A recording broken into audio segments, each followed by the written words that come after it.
The church acknowledges the indispensable contribution which women make to society through the sensitivity, intuition, and other distinctive skill sets which they, more than men, tend to possess. Pope Francis speaks to the role of women in the joy of the gospel. Thank you for joining us on this Thursday evening. I'm Brian Patrick.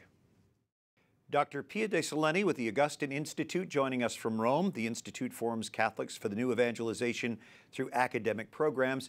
Pia, it's National Marriage Week. Marriage, we know, isn't easy. What does the church offer couples that might be struggling? As we can see from the last synod and the reality around us, not enough. That's part of the reason that we've come up with Beloved, our new program. It's launched today, available online. And the idea is two things. One, to help marriages that are struggling, but also marriage prep. And, you know, when you set out to run a marathon, you don't just run a marathon, you train for it. Well, we want to offer people the training, or in a healthcare context, preventative care, wellness care, so that they can begin to enter into good marriages, develop good marriages, instead of reaching a crisis point. In so many marriages today, both the husband and wife are working. What kind of added stress results from that, and do women bear the brunt of that in family life? Well, I think there's a lot of stress. It's not just the working, it's the economy. It's the fact that we live away from extended family. Our neighborhoods have changed. I mean, there are a lot of socio-demographic factors here in play. It's hard to say. I think that women bear the brunt. I think a lot of people bear the brunt, both men and women. And there are lots of people working very, very hard to support their families, take care of their children, and love their spouses.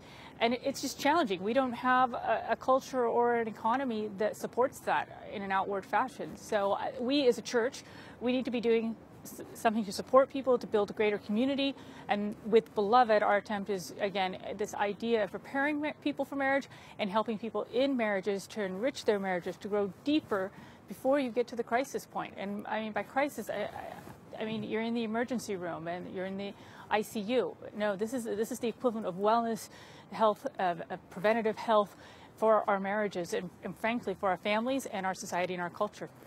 And finally, as the cardinals gather there in Rome, they're hearing suggestions, proposals for reform. The Pope has been clear that he wants to see women more involved in leadership of the church. Church teaching is clear that women cannot be ordained, so how can they be more integrated into leadership? Well, you know, leadership exists in a lot of different ways, but first of all, it has to be servant leadership. It can't be about power, it has to be about love.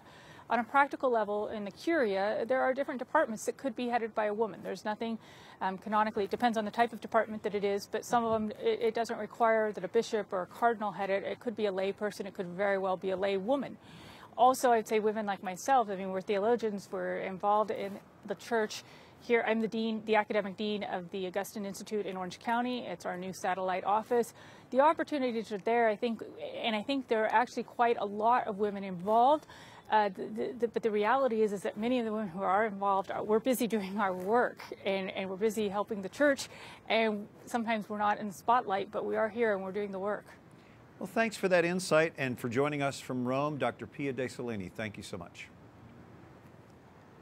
You're welcome. And Pia mentioned their satellite, the Augustine satellite in Orange County. You should mention that EWTN will soon have a studio there in Orange County, California, so we hope to involve her more in EWTN News 9.